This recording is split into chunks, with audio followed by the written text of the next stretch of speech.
नमस्कार दोस्तों बिहार की राजनीति में इस वक्त एक बार फिर से भूचाल मचा हुआ है और यह भूचाल किसी विपक्षी पार्टी ने नहीं बल्कि खुद एनडीए के भीतर उठाया है। जी हाँ, नीतीश कुमार जी की नाराजगी अब बीजेपी के लिए सिरदर्द बन चुकी है। खबरें तो यहाँ तक है कि दिल्ली से लेकर पटना तक बीजेपी में हड़कंप मच गया है। अमित शाह जी खुद मैदान में उतरने वाले हैं नीतीश कुमार जी को मनाने के लिए। अब आप सोच रहे होंगे ऐसा क्या हो गया कि नीतीश कुमार जी अचानक भड़क उठे, तो सुनिए, पूरा मामला सीट बंटवारे से जुड़ा है।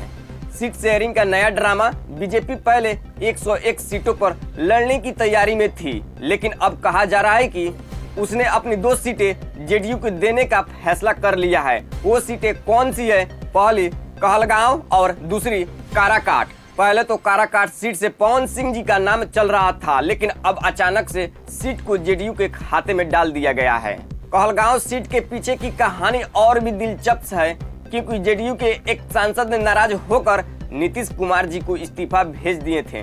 बस वहीं ऐसी बीजेपी को समझ आ गया कि मामला बिगड़ सकता है, क्योंकि जेडीयू के एक सांसद ने नाराज होकर नीतीश कुमार जी को इस्तीफा भेज दिए थे। बस वहीं से बीजेपी को समझ आ गया कि मामला बिगड़ सकता है और उसने तुरंत ये सीटें छोड़कर माहौल शांत करने की कोशिश की। नीतीश कुमार जी की नाराजगी बढ़ी क्यों? 2 सीटें छोड़ने के बाद भी नीतीश कुमार जी का गुस्सा शांत नहीं हुआ, क्योंकि असली विवाद इन 2 सीटों से कहीं बड़ा है। बताया जा रहा है कि नीतीश कुमार जी की 9 सीटें ऐसी है जो पहले जेडीयू के खाते में थी, लेकिन अब वो चिराग पासवान जी के हिस्से में चली गई। अब जरा सोचिए, नीतीश कुमार जी को 101 सीटें दी गई, लेकिन उन्हीं के परंपरागत सीटों को लोजपा को सौंप दी गई, तो नाराजगी होना तो बनता है।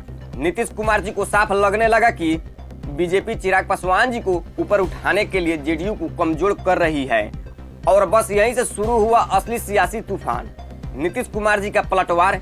बीते दिन देर शाम नीतीश कुमार जी ने एक बड़ा कदम उठाए। उन्होंने अपने तमाम विधायकों और नेताओं को पटना बुलाए और उन सीटों पर प्रत्याशी घोषित कर दिए जिन पर एनडीए के अंदर अब तक खींचतान चल रही थी।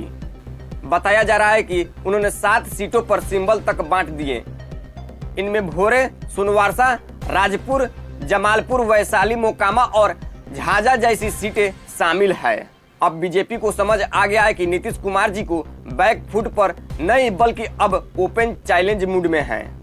मांझी जी और कुशवाहा जी भी नाराज। यहाँ कहानी खत्म नहीं होती, क्योंकि इस बार नाराज सिर्फ नीतीश कुमार जी ही नहीं है। जीतनराम मांझी जी और उपेंद्र कुशवाहा जी भी खुलकर बीजेपी से नाराज चल रहे हैं।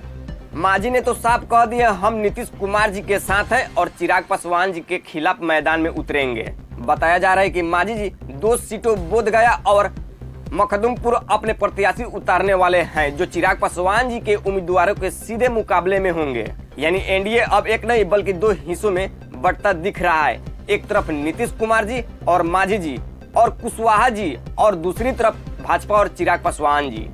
अमित शाह जी की एंट्री अब इस पूरे सियासी में संकट को संभालने की जिम्मेदारी खुद अमित शाह जी ने ले ली है। कहा जा रहा है कि वे पटना में मीटिंग करने वाले हैं, जहां मांझी जी और कुशवाहा जी से सीटों पर फिर बातचीत होगी। सूत्रों के मुताबिक दोनों को 1-1 सीट एक्स्ट्रा देने का फॉर्मूला की तैयारी हो चुका है। अंदरूनी कलह और बीजेपी का चाल। दूसरी तरफ खबर यह भी है कि बीजेपी कुछ नेता जेडीयू के अंदर से ही खेल कर रहे हैं। नीतीश कुमार जी को शक है कि संजय झा जी, अशोक चौधरी जी और ललन सिंह जैसे नेता बीजेपी की लाइन पर चल रहे हैं। खबर तो यह भी आई कि नीतीश कुमार जी के एक मीटिंग में संजय झा जी को डांट लगाई और साफ कहा, अब मैं खुद बातचीत करूंगा। अब सोचिए, जब मुख्यमंत्री जी अपने ही नेताओं पर शक करने लगे तो इसका असर चुनावी मैदान में कितना बड़ा होगा। क्या एनडीए फिर टूटेगा? दोस्तों, अब सवाल ये उठता है, क्या नीतीश कुमार जी एक बार फिर एनडीए से दूरी बना सकते हैं? क्या बिहार में 2025 से पहले एक और राजनीतिक उलटफेर होने वाला है? क्योंकि जितनी तेजी से सियासी समीकरण बदल रहे हैं, इतनी ही तेजी से नेताओं का वफादारियां भी बदल रही है। बीजेपी फिलहाल हालात संभालने में लगी है, लेकिन नीतीश कुमार जी का भरोसा अब टूट चुका है। और जब नीतीश कुमार जी नाराज होते हैं तो बिहार की सियासी हमेशा करवट लेती है। अब देखना होगा कि क्या अमित शाह जी और नीतीश कुमार जी को मना पाएंगे, या फिर ये नाराजगी 2025 में चुनाव में एनडीए को भारी पड़ेगी। आप सभी कमेंट कर जरूर बताइएगा दोस्तों। जय हिंद।